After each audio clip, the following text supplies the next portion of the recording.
Live, Debs.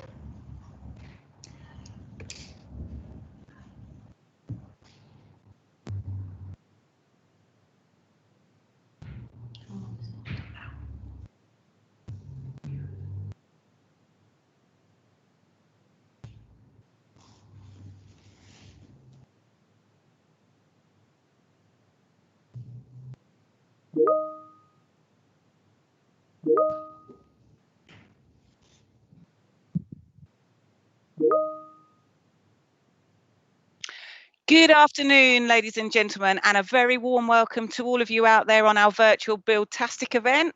My name's Debbie Coombs. I'm the Executive Director here at West Suffolk College for Built Environment. Now, we've got a really exciting presenter this afternoon for you by the name of John. And John is going to talk to us, John Brooks, all about an introduction to heritage construction, but also the refurb of Parliament. And I know there's a lot of you out there that are absolutely waiting with bated breath to listen to John. With him is his colleague Tilly. So I'd like to warmly welcome both John and Tilly from Waits and say a big thank you. And over to you, John. Thank you. Thank you for the introduction. No pressure around the excitement.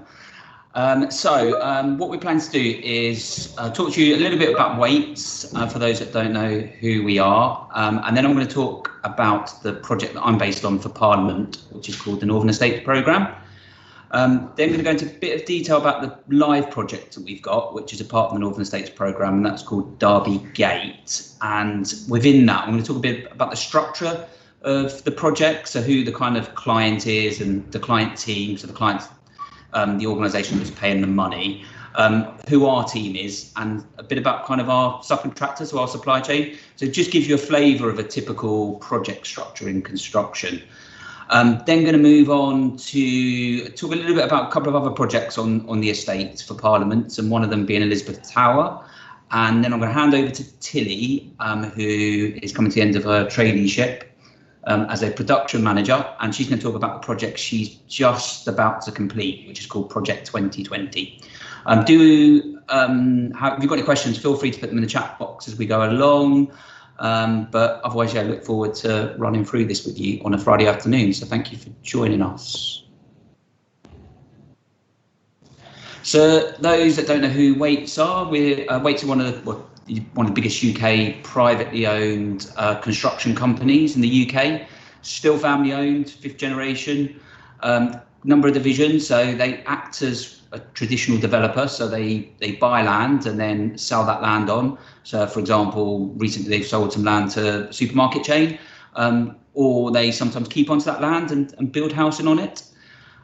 There is a residential division, so that does what it says on the tin, so builds houses either for our development arm or for joint venture partners. So they would work in partnership with typically a local authority. Then we've got construction that me and Tilly are both in, and Norma that should be on the call as well. And they do a range of kind of fairly big projects, anything from building schools to government facilities to commercial buildings, to the project that I'm based on at Parliament, or both me and Tilly now. Then we've got a couple of more niche, this Smart Space and Liver Space, which is actually one business unit now. So they do refurbishment programs and kind of responsive repairs. That's, if something goes wrong in a building, they'll be the individuals that will go out and repair it. And they work for big clients such as banks, such as Nationwide, but also housing associations. And then we've got Need Space, which is a very small part of the business. They do co-working space. So that's for kind of businesses that are starting up, or might be businesses that need that flexibility to work from home but come in sometimes. So I can see that being popular in the future. And then we've got our own subcontractor in a way, or contractor, which do mechanical, electrical, so plumbing, electrical services. And just I suppose just worth saying that all of our kind of competitors or peers, so organisations like Mace, McAlpines, all of the kind of household names that you see in construction, they mainly manage the construction process, and then what they do is what we call subcontract out to specialists. So they will use one company for scaffolding, another company for plumbing, another company for electrical, another company for decorating. Just gives you an idea. If you're looking to access opportunities in the industry, you can do it via individuals like us or companies like us, but often it's us then introducing you to some of our supply chain partners. Any questions with terminology, please ask, because we both worked in the industry for a while, so we end up using words that probably don't mean a lot outside our industry. So just to give you a bit more of a flavour about some of the projects that we've worked out. There's that one up on the left, which was the Waite's first staff outing, which looks like there's a horse and cart in the background, so it just shows you how old. Victoria and Albert Museum, so anyone that knows that in London, did a very kind of interesting job for them in terms of expanding in a quite difficult central London location. Trellick Tower on the right, that's a listed building as well. So what I mean by listed, it means protected by legislation. So it has a historic value, and that was Trellick Tower was a piece of architecture at the time, Cities in the Sky, which is protected because it has a historic value. M&S is one of our clients on the smart space side of the business, and then a couple of other examples there that you can see. Right, so just usually I'll do this, it'll be a bit more interactive, but what does heritage construction mean to you? Just put whatever you like in the chat box, just to really get an idea of kind of how much you understand. A couple of minutes for that if you don't mind, and then I'll talk about what those pictures are.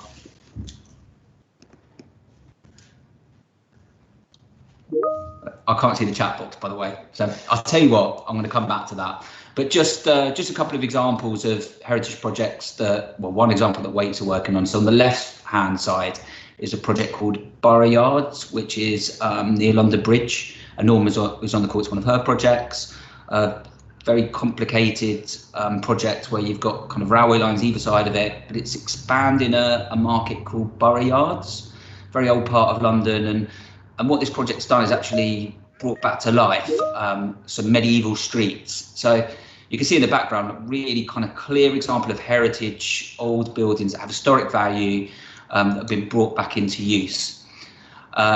Really interesting project, and that's going to be retail space or food space at some point soon. We're not far off completion.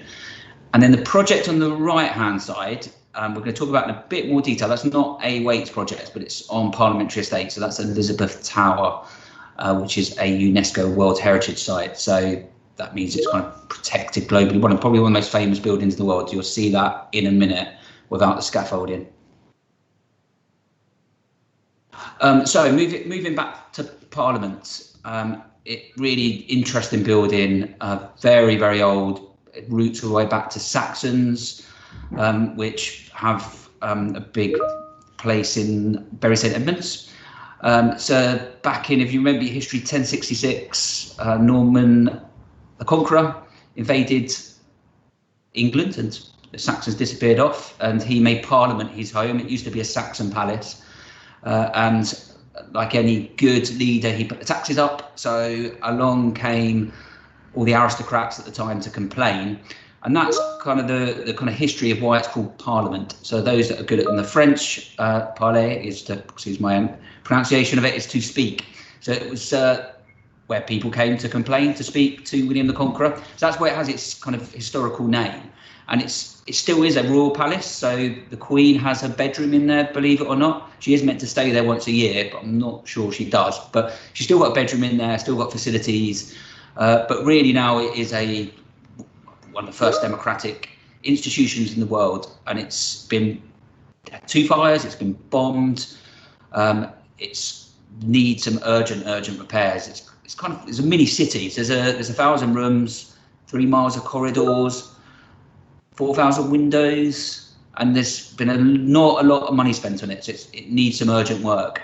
So 5-6 years ago, MPs, who are Member of Parliament, which I'm not sure who your local MP is, but they're elected every 5 years, and Lords, who are nominated, not elected, they looked at different options. So one of them was to leave Parliament altogether and turn it into a museum and a hotel and commercialise it and find a new place to go. The second option was to refurbish it while they carried on with their business, so that it meant they didn't have to move out. And then the final option was to move out and find somewhere else and then come back when it's repaired, as a back as an institute in its own right, so not turning it into a hotel. And they chose that third option, but to do that, they needed somewhere to go. There's been a lot in the press about this year because it's being reviewed.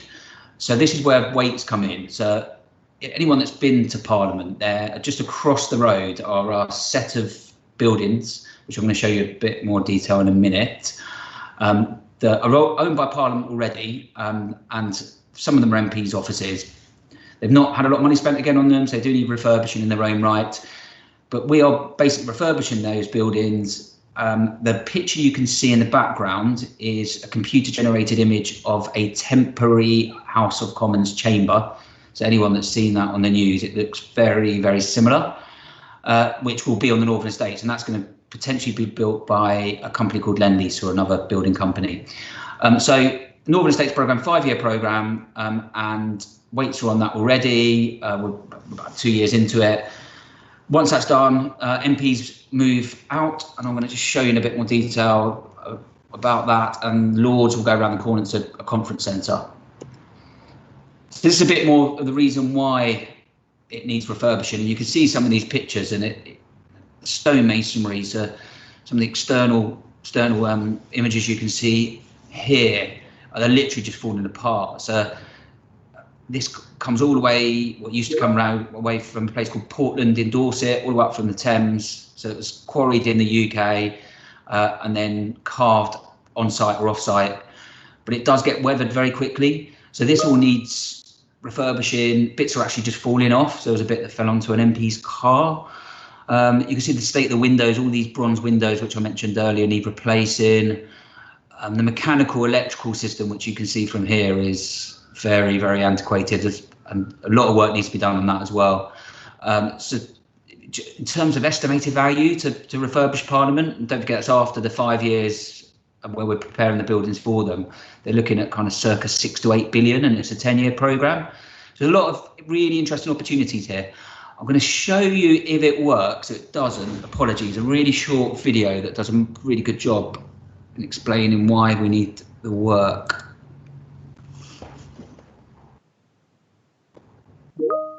Tell me if you can't hear the sound.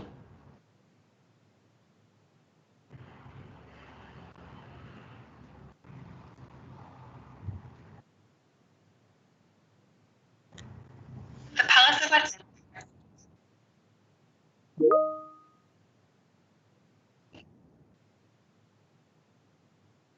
Can't hear John, the it's not- sound, John. Not hear the sound? No, No sound? no. Sorry. This is the trouble with my lack of IT skills or the technology, one of the two. So it would have really just told you, we showed you a bit more detail to give you a quick whiz around Parliament, talk about the reason it needs refurbishing. Sorry, we're on site today, so that was a siren just going up Whitehall. Police car. Yeah, so sorry about that. I will send it around. Have a look at it afterwards. It does really kind of demonstrate whatever happens. There is a review of this whole programme at the moment. It will go ahead because there's the urgent need to do it. There's asbestos that needs removal. There's a lot of damage that's been done. The mechanical electrical system doesn't work. It's not really poor for disabled access at the moment. So there's the old chamber. There's a picture of the temporary chamber before they move back.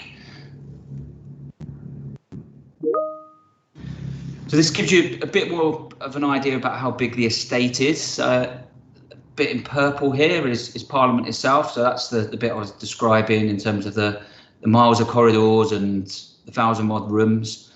But Parliament also own buildings up here, which are just off the map. Over here, you can see my mouse, and this bit in green, which is the Northern Estates. So as I was saying earlier, MPs will relocate here once Waits and Lendlease have completed the refurbishment process of these buildings. And then the Lords will go over here to the QE2 Conference Centre. Then that will enable the main works to take place across the whole of Parliament, so 5 years for this at least, 10 years at least for this. A long bit of work. So this bit in green, these are the set of buildings here in a bit more detail. And we are on site on Derby Gate which is this one here. I'm going to show you that in a bit more detail in a second. This one here is called Portcullis House. That's the newest building on the estate. It was built exactly 20 years ago. The other projects that we've got as part of this programme is, well, the next one, actually, the big next one is this Normanshaw North building. And that was the first ever dedicated police HQ in the world. But they've moved down the road here, Scotland Yard. And now it's like MP's offices. So it's a grade 1 listed building. So it's protected by legislation. A lot of really important historical features as part of this. If all goes well, we will start on site in February next year. And that will be enabling work. So what I mean by that, we'd be putting scaffolding up. We'd be doing some of the works to kind of really get started, but non kind of intrusive works. You should probably just make out from this image that actually a lot of this, the roof is covered in mesh to stop bits falling off. So what will happen is MPs will, the ones that have offices in here, will decant, so move out to this building here, Richmond House, which is also a listed building. And then that will enable us to start refurbishing this building itself from September onwards. We then move on to this building, which is kind of connected, Normanshaw again, and wrap up with the end of the 5-year programme with this building here, which is 1 Parliament Street, and refurbishing these buildings. The temporary chamber, that's the really controversial piece. So that's the bit that you saw the computer generated image of, will be built in here, Richmond House. That's the bit that's being reviewed at the moment. So they are looking at other options. Just again, we talked a bit more about kind of what we're doing and why we're doing it. So it's actually bringing up the environmental performance of the buildings, because they're very, very inefficient at the moment. Refurbishing the externals and the internals, and there's a lot of work that needs to be done. So there's a big challenge with historical buildings is you never really know what you're going to find in terms of the state of them, what's protected by legislation, what's not. So that does create a challenge both for the people paying, but also the architects and us as the building contractor. The really kind of exciting bit about this is going to generate a lot of jobs and training opportunities. So over 160 apprenticeships, and I don't know if she's on the call, but Maisie, who is at your college, actually did work experience with us last year and hopefully be returning. So she commuted in every day for a few weeks. So I'm just going to move on now to give you a bit more of a flavour about the project we're on site on. This is Derby Gates. You may remember that one from the slide a few slides back. So this is, in essence, it's a refurbishment programme, but with the added complication that this bit in red is not listed and it's a completely separate building. So it used to be residential. And this bit in blue is grade 2 listed, so it's protected by legislation. And we are knocking these buildings together, bringing it up a floor, and then really kind of refurbishing all of the office space in here and meeting room space. Already been on there not far off 2 years, due for completion January, February next year. So when we'll hand that back to Parliament. So all of this is paid for by Parliament, which is basic taxpayers' money. It's a bit more of the project in 4D. So, I mean, that's, I would say, the biggest change since I first worked in the industry. It was a lot more paper-based, and I remember my first job having to help photocopy and deliver those A3 and bigger paper out to various different trades, like mechanical, electrical. A lot of it now is done on computer, and that kind of takes out some of the risk. And it's actually to the point now where there's virtual reality technology where the electrician can come in and can see his bit of the project, both sequence, but as it's finished, which you can imagine kind of reduces some of the risk. So this is you can see a couple of really nice images. This is all in scaffolding now, but you could just see the level of detail on these, on particular listed. So that was the one on the left hand side, and this is all the stonework that's all being cleaned up and repaired. The hours there, I mean, it's, you're probably aware already, but just to reinforce, construction does start early. We're a little bit behind programme because of COVID and various other bits and bobs that have happened over the course of the past couple of years. So we're under kind of quite big pressure to finish the programme now. So we're also working on Saturdays. But this really kind of reinforces what I said earlier. So we're really knocking these two buildings together, refurbishing all the interior and the exterior. So you can see a bit more. This is kind of a CAD drawing of the very different buildings. So you've got the listed one here on the left, and each of these rooms have a separate code. So you have to have an induction to go within that room. It used to be a gentleman's club, so fascinating place. When we was first handed over, there was in one of these rooms, which the morning room, there was a bookcase. You open up one of the walls, press one of the books, and there was a secret passageway that went into here. So I mean, that's the fascinating thing with heritage projects, is you just don't know what you're going to find, and it's also the challenge. So each of these rooms had to be surveyed, and that's a job in its own right, by a historic building surveyor who tried to work out the condition of what was in there, but also was it of historic value. And then Historic England, who are the organisation really that protect these buildings, then have to come and look at what you found, look at the reports, and then they will say what you can and can't do. So the roof, for example, Parliament wanted to strip that completely down and replace it, but Historic England came along and said, no, actually, you can't replace that. You can repair it and replace tiles that you can't repair, but they're of historic value, therefore we had to take them all off one by one and clean them up, repair what we could and replace. So that's a very different, if you can imagine, roofing job to, say, a new build residential. But yeah, so it makes it really interesting. I find historic buildings fascinating to work in. And hopefully this reinforces just the level of detail. And each one of these rooms are different. These tiles, again, they had to be taken off one by one, repaired or cleaned up or replaced. And there's only one company in the UK that actually make these tiles. And look at the detail on the ceilings as well, just incredible.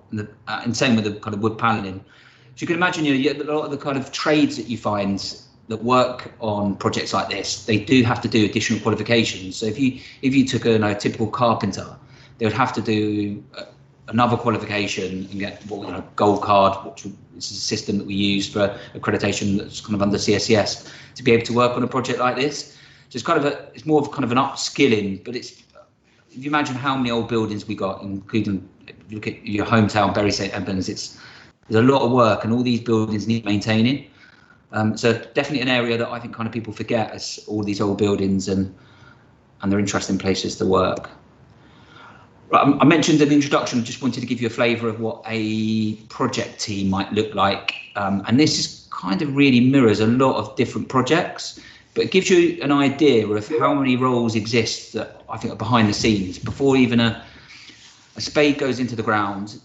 All of these individuals here, they're responsible for taking the client's vision, so that would be Parliament in this case, but it could be a local authority, it could be a private client, taking their vision and then working up a design, and then taking that through the planning process, because you can't just build, you do have to get permission from the local authority, and that can take a long time, depending on how complicated the scheme is. And then manage it all the way through to completion. So here you've got BDP, who's a traditional contract. That means they really tell us what to do. So they do all the design. They're responsible for all the architecture.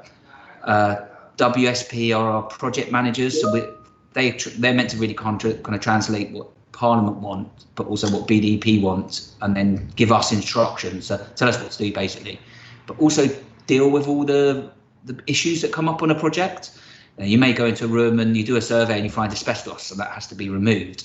But to remove it, because there's a cost attached to that, you have to have permission. So there's all of the bits which I really love about construction, is you never know what's going to happen. You never know what you're going to find. You never know, when you dig into the ground, you can end up finding something of archaeological value, for example, and that can have an impact on the programme. Or even bird nesting has an impact on the programme. You can't go anywhere near those rooms if you have any bird nesting within areas. But then again, look at all these organisations as well behind the scenes that people just forget about. So the BDP took this project through the planning process. They had a lot of people working on their acoustics, fire, all these roles. I think kind of people sometimes forget. I certainly wasn't aware that there's so many people involved in a construction project. And so you kind of sit in a room and you're doing a planning meeting and there's like 40 people turn up. So then I'm moving on to that's the kind of client project management side. Then this is our kind of weights team working on Derby Gate. And all these individuals really manage that process. Going back to my point when I first introduced that, main contractors really manage the process. But there are a lot of roles. You can see it's a big project team, and Waits regularly take on people to train up in these roles, and we can talk a little bit about that later. But building services, they manage the kind of mechanical, electrical side. So Peter here does the project management of it. Dean liaises with the architects, the whole kind of design side, and we've just taken on an apprentice actually to work alongside him. Then you've got surveying, so they're managing the kind of commercial side. Then the actual kind of production side, so they manage the electricians and the plumbers on site. Planning, so Henry has a really important role. So there's 40 odd trades at least. We've got 150 people on site at the moment. To get that all right involves a lot of work. So he has to kind of make sure all the trades are synchronized, and if there's any changes, for example, lift, which is manufactured abroad, if there's a problem with that production of that has an impact on the other trades, and then he has to try and rejig the program. Stuff like COVID, we had to shut the site down. Restrictions. So his role is really important, and if we're late on this project, we have a financial penalty. So you can imagine the pressure that he's under. But really interesting role. Design, they liaise with the architect and our subcontractors and our own team. So that's really interpreting some of the design features that come in. Commercial, they kind of manage all the finances on the project and manage the subcontractors. So they will tend to kind of focus each on a different trade. So it might be someone looks after scaffolding, and they will manage all the tenders. So we don't just pick one company. We have to go out to the market and send the design out to, say, 4 different companies, work out who's best value. So who's going to do it? I'm not going to say the cheapest, but in the most effective way. And that involves a lot of management as well. And then they're making sure that company gets paid. So it gives you an idea of just kind of how big a project team is, and then alongside that, all of the different subcontractors working on the project. So that's Derby Gate wrapped up. So Elizabeth Tower, so I would say probably one of the most famous buildings in the world, and it's more known as Big Ben. Big Ben's actually just the name of the bell, but the tower is Elizabeth. And they're not far off completing, so it's all in scaffolding at the moment. They're due to finish early next year. But this was, I guess, the kind of first bit of the jigsaw to refurbish in Parliament, and it's been a very, very difficult project. Again, damage in the wall, there's been asbestos on there, but fascinating place. And you can see, again, just talking about some of the kind of craft roles that exist on a project like this compared to a traditional project. You can see here on the right-hand side. So a couple of people here that are working on there. So this lady's a project manager, works directly for Parliament, and her role is to project manage. So Robert McAlpines, that are the builders on this, they're one of our competitors. But yeah, a huge amount of responsibility. Guy on the right is responsible for the actual clock. So he's a clock mechanic. Again, a role that kind of certainly I wouldn't have known existed, well, I knew, but 15 years ago, but not. Parliament employ a number of people in those roles. They've actually got a job vacancy at the moment if anyone wants to be a clock mechanic, but that must be pretty difficult being a clock mechanic here. And then stonemasonry itself, there's only a few places that offer this in terms of training, but the bit I love is this stone here. It comes straight from a quarry. So remember, I talked a little bit earlier about kind of Portland in Dorset, and that's where a lot of the stone at Parliament came from. But look, most of the buildings in London have come from the same source, but come here, carved up in one of these factories nearby, and then they come round the Thames, and then look at what you can do with this stonework's incredible. And this is actually Claridge's Hotel, which is just around the corner from Parliament. But all the stonework here is from here. So I think kind of these jobs are really interesting and some fascinating places that you can work at. So Prince works he's an apprentice quantity surveyor at Parliament. He's working on, he started here, he's working on a couple of extra jobs at the moment, but so rather than go to university, he decided that he wanted to train as a quantity surveyor. He goes to university 1 day a week, paid for the time that he's with us. So it is a good route. It's a good option good alternative from university. I'm gonna. nearly my last slide. The other thing I was going to say is that Parliament themselves actually have some really interesting opportunities, and they update their website weekly. They've got their own apprenticeship scheme, so they do take people in building trades. Last year they took someone in plumbing, electrical, and then they did like a multi-trade apprenticeship. They are looking at some of the more traditional craft trades as well. So they've got their own workshops here for like repairing clocks, etc. So, but beyond that, they take on people in stuff like marketing, research. So don't forget that they exist, and it is an interesting place to work.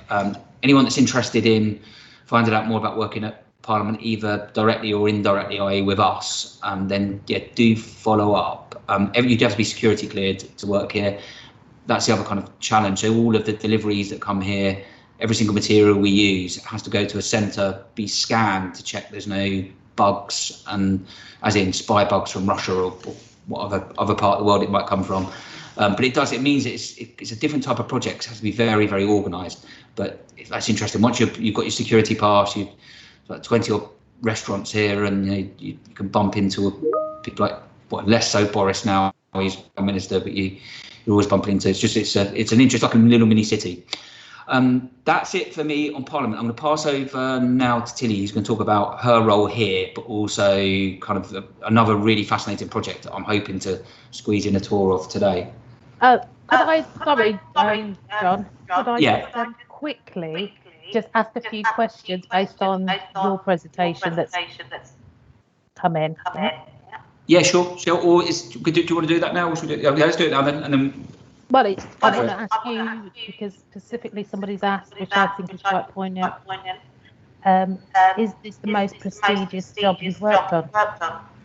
Yeah, definitely. It's probably, aside from HS2, it's probably the biggest project in the country at the moment. And the interesting bit of it is that the MPs and Lords are really keen to make sure that the whole country benefits. So there are really good opportunities here, either with us or with other people on the project, because there's some other building contractors and other companies that are working here. But it's it's really interesting. It's a challenging place to work, but fascinating. Thank you, John. Now you can go Millie? to Tilly. Tilly, rather. Sorry, the questions. No, it's a question about working here. Is it the most prestigious? Because it's probably not for you, is it? Well, I would say it's definitely up there. So the job I came from before Project 2020, it was for a very, very high-end client called AADB. So that's Anglo-American and De Beers Group. And for those of you who don't know, they mine all the precious stones and minerals in the earth. So diamonds is basically their whole business. And they were actually the company who marketed Diamonds Are Forever. That was done by De Beers. And so building their new head office in the centre of London, it was a very, very high honour for me. And as you can see from the photos on the screen now, the finishes, that every single one of them was bespoke. You will not see any of these finishes anywhere else in the city. So that is a very, very interesting part that I've been involved with. So then coming from there, coming to here, I would say I've gone from one very, very impressive project to, again, another very, very impressive project. Because working on Parliament, being in this whole atmosphere, it's one of the most important things I think anyone can really do. Well, for me at least, anyway. Any more questions, Norma?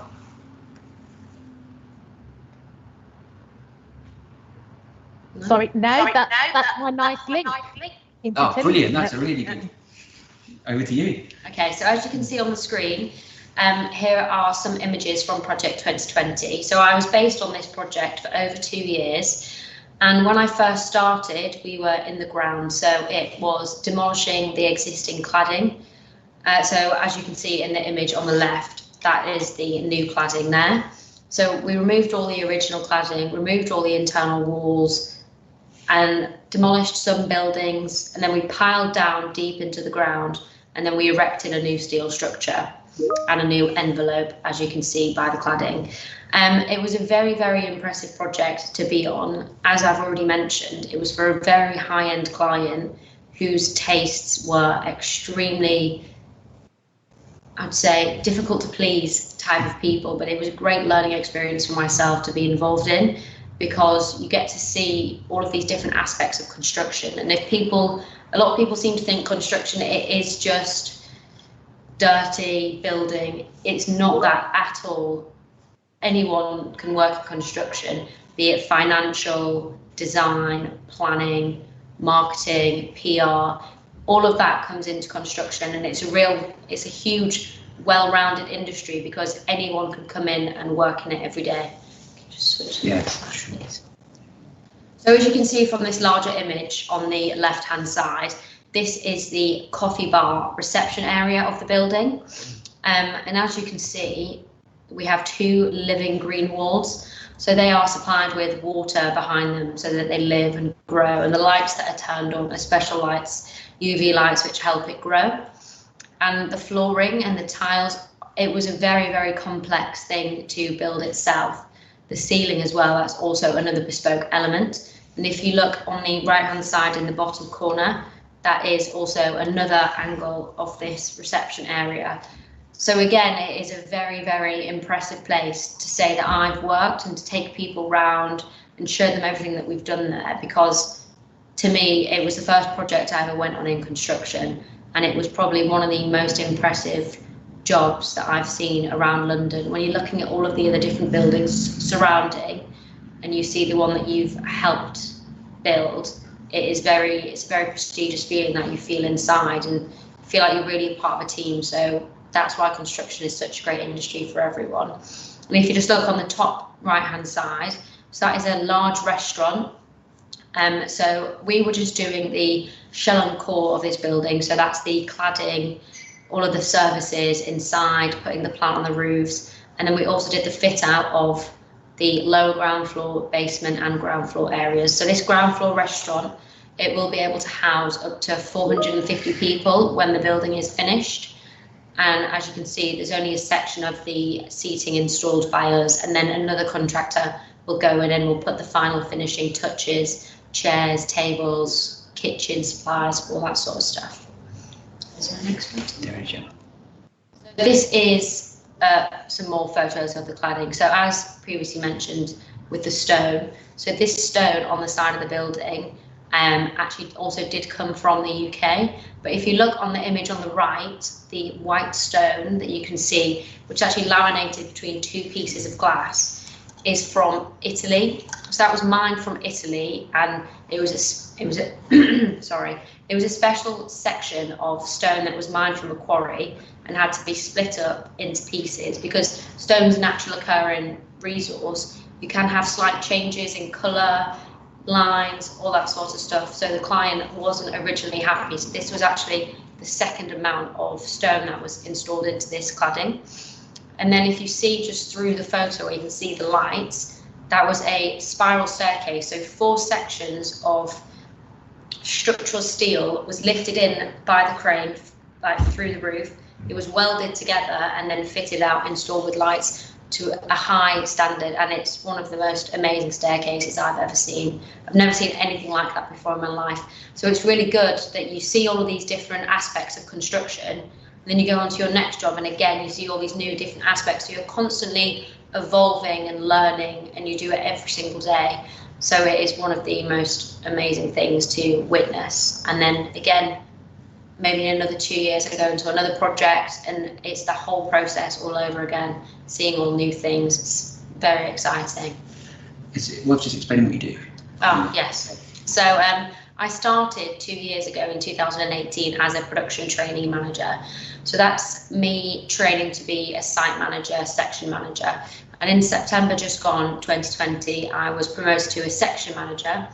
So I manage packages on site. So on the ground floor, the flooring in the coffee bar reception, I managed that package when I was working on that area.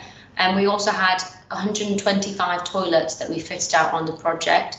So that was over 37 different cores. So one core is like, an example is core 5, so our core 5 staircase, which was existing. And then you'd have core 5 level 1 toilet. So that's how it was segmented in our program to ensure that works could be tracked in specific areas. So I managed that and ensured that it all got finished, built, snagged, painted, everything. And then it got handed over to the client at the end of September this year. And what are you doing here? And so here I'm working on Norman Shore North, which we saw earlier. So I'm currently working on the enabling works. So as mentioned, February next year, we'll be erecting the scaffold around Norman Shore North. So for that to happen, we have to make some service diversions in the ground. So Thames water supply to Parliament runs right between Norman Shore North and Norman Shore South. But for us to successfully put up the scaffold safely, we need to install a crane there. And for us to install a crane, obviously they weigh 150 tonne plus. So we have to relocate the services that's underneath that route between Norman Shore North and Norman Shore South, so that we can then put a liner around it, so that when we then erect the crane on top, it won't crack, it won't cause any damages in the ground. So that's the first stage of our enabling works, which is actually starting on Monday, which is very exciting. So it's going to be, again, it's going to be constant works until we actually start on the building, Norman Shore North, next year. Thank you. Right, over to questions. I'm going to get you fielded some big questions here now. So, they did actually ask initially, did you find anything when you were demolishing the old building? That was Jasmine. And that's for you. Did you find anything when you were demolishing the old building? Any ruins, any bones or anything exciting like that? No, because this is a refurbishment program. The only really exciting thing we found was a secret bookcase. You literally pressed one of the books and it opened the door that went into the room next to it. But we're not kind of really digging down that much. I'm sure we will, because there's kind of a lot of history around here. Yeah, but on Project 2020, when they demolished the building, a survey was needed of the ground. So the area in which the building is sat was one of the most highly bombed areas of London back in the World War.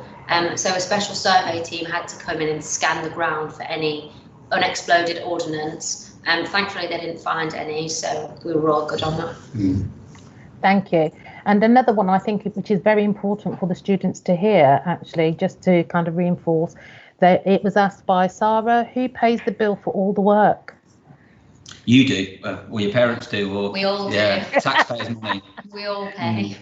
Which is why it's been reviewed, because I suppose it's a lot of money to spend, and there's that balance between the urgent need to refurbish, and they're saying at the moment it costs £2 million a week in repairs because they've not gone ahead with like the main programme of refurbishing Parliament. But then you've got to balance that against spending too much money on your own offices and facilities. But it's such an important building. It needs the work. The British culture as well. And even global with UNESCO status. I mean, on a typical day, it's probably one of the most visited attractions in London from a tourism perspective. Obviously not at the moment, but there's Westminster Abbey opposite. So it's kind of it is a really important area for tourists. Buckingham, and that's being refurbished as well at the moment. Thank you. Henry's also asked, when you were talking about the heritage roof, where did you source it from? It's just been repaired and replaced, so it's lead roofing. Okay. They've taken them off and cleaned them up, repaired them where they could, and then sourced locally where they couldn't. Oh, okay. So because it's part of the listed side of listed consent. So Historic England made us replace, or made Parliament replace. Okay, and there's quite a bit, and this might be to both of you actually, because I've had a couple of questions. One from David, and very similar again from I think it is. Oh, didn't put a name. Paul. That was it. It's about when they were their parents doing extensions, etc. Of course, they had to go through certain planning permissions. So it'd be great to kind of know what you had to kind of can and can't do, what impact it has on your neighbours. And Tilly, this might have something where I know where 2020 was, so, and it's very close. So can you kind of just cover some of those elements as well? So historically, where the building Project 2020 is based in Farringdon, just off Hatton Garden, De Beers and Anglo-American used to own that entire section, the entire postcode, and they had connecting bridges that went from each building. So one of the main things that we had to do in terms of building and finishing this building is remove a link bridge between Anglo-Ruskin University and the Saffron Hill extension of Project 2020. Now, because the building is 80, 90 years old in itself, over time, the building became to rest on the structure of those two in between link bridges. So a long process had to be put in place where engineers had to check the structural strength of Saffron Hill extension. We then had to install extra steel, all of that to then be planned and put in place, and then remove the link bridge over a summertime period when the university isn't open for students. So we wouldn't be causing any harm to any exams, all that sort of stuff. So there was a lot of planning that had to go in place to remove that, consent from local authority, consent from the council, all that sort of stuff, to erect a massive scaffold underneath the link bridge to remove the cladding, because obviously if anything were to fall while being removed, it could cause potential large harm. So we had to erect a very large scaffold to brace underneath the link bridge, so that then we could slowly remove it in parts without causing any damage to any surrounding areas. Yeah, the general rule is the bigger the project and the more complicated it is to get through the planning process.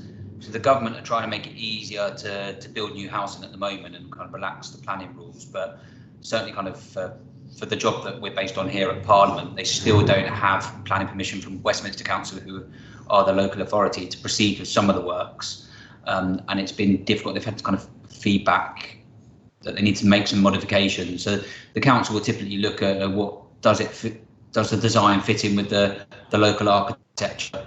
Are you protecting the use of the building? So, if you're going to change it from retail to office, does that have an impact on the local economy? Does it have an impact on local schools and for local people? And there are often a number of criteria when you do get permission. So it might be that you have to employ so many local people, or invest some money in a local school, or invest some money in the local public transport system. So it really depends on the project, but it is complicated, and there's a whole team here that all they do is manage the planning process. Thank you, John. Thank you, Tilly. One specifically for you, John. Do the plumbers you use need to have heritage understanding too? And that's from Lewis. Yes, that's a really good question. And the answer is yes, but they need definite basic understanding. And we do some onboarding as a part of our induction process. But certainly for Derby Gate, there was a bit more relaxed, but moving forward, they probably will need, there's a 2-day course, for example, that's accredited, which gives you all the kind of understanding to working in this kind of environment. So it depends on the project, but the answer on the whole, if you're working on a heritage scheme, whatever trade you've come from, you need to have done some kind of upskilling so you understand the law and what you're dealing with, and kind of the typical problems that you might come across in different types of heritage projects. Okay, and one for you both. What do you like most about your role? And that's from Millie. The people. Every single day you're interacting with so many different types of people. You're doing something different all the time.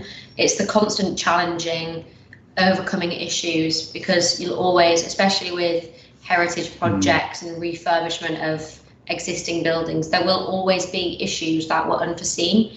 So coming over those problems with the people around you, I say that's probably one of the most exciting things for me. Yeah, so it's definitely the sheer volume of people that work on a project and from completely different backgrounds, and the impact also that you leave on an area, or the construction team leave in an area. I suppose like Parliament's a good example. It's world renowned, and I suppose if you get things right in terms of design, and then you can have a really kind of big impact on a surrounding of an area, and it could be enough to draw tourists into a place that they didn't come to before. So I guess it's that side of it. I'm really kind of interested in buildings. Okay, and I've had a question here as well. What happens if the project is going over budget early on? And that's from Adam. That's a brilliant question, because I'd say budget is often one of the toughest problems in construction. Some people go for the cheapest price because what would typically happen would be, if you're going to do a refurbishment of your own home and you were going to go out to to find the local builder, you wouldn't probably go to the first one. You go to a few different places and get a quote. But sometimes the cheapest quote isn't always the cheapest in the long term. So it does put a lot of challenges. I think kind of with historical buildings, and a really good example is Big Ben, Elizabeth Tower. The original budget was 36 million, and then by the time they put the scaffolding up, and it's probably one of the most complicated bits of scaffolding that's ever gone up in the UK, and they saw what the damage of the stonework and the asbestos there, they had to go back, and it had gone double the budget, because I guess they didn't know what they're going to find. It was 70, and then they had to go back again, and it's looking at just over 100 million now. But you just never know what you're going to find. So budget, it is really difficult, particularly for historical buildings. But yeah, it's what happens. It will be. It depends the reason why it's gone over budget. Is it because it's the unknown? Like you find asbestos in a building, then you weren't meant to know that. Or if something had a more historical value, like the roof, and that has an impact. Donald Trump visits, we had to shut the site down for a couple of days. There's those unknowns, and then you look really. It comes down to the contract and law and contract resolutions and who the client is. In this case, we have to get an instruction from the client, Parliament, to be able to spend that extra money. So that's kind of what happens. Goes over budget. Okay, that's great. This is one for you, Tilly, and then it's going to be the end. And I think it's actually from Debbie. It says, you might be related because her maiden name was the same as yours. Tilly, yeah, my maiden name's Casey, so maybe we are related. Who knows? And there you go. And that's the hook into you, Debbie. Thank you. Thank you very much. Well, John, Tilly, what an amazing presentation. And oh my goodness, the questions are still rolling. So I'd just like to say on behalf of West Suffolk College, the students, the staff and everyone here at Buildtastic, a very heartfelt and warm-felt thank you. Your interaction with us today has been absolutely amazing. And the fact that you're both working on such high profile projects has really opened up lots of interaction with our students. And Tilly, your first couple of projects to be that high level, I mean, oh my goodness, how do you follow that? We've got and just so you know, Debbie, I have put the work experience email address in the chat box for anybody who's interested in doing some work placements, because John spoke earlier, of course, that one of the staff from West Suffolk College had actually travelled down into London to get that exposure. And there's also John's email there if you've got any questions as well. So that was absolutely stupendous. You two really loved it. The students have got loads out of that, and I'm sure, John, you're going to be inundated with emails for work experience and help from our guys this end. Tilly, thank you very much as well. Norma, as always, it's a pleasure, and thank you to Waits and your teams and colleagues for the support that they've shown us during this week at Buildtastic, not just on this live stream, but the streams earlier in the week, and also all those fabulous resources that you've sent us. So thank you very much, guys. Stay safe. Have a super weekend. Thank you. And thanks for giving up your time on this Friday afternoon. Thank you. Take care. Bye. Bye.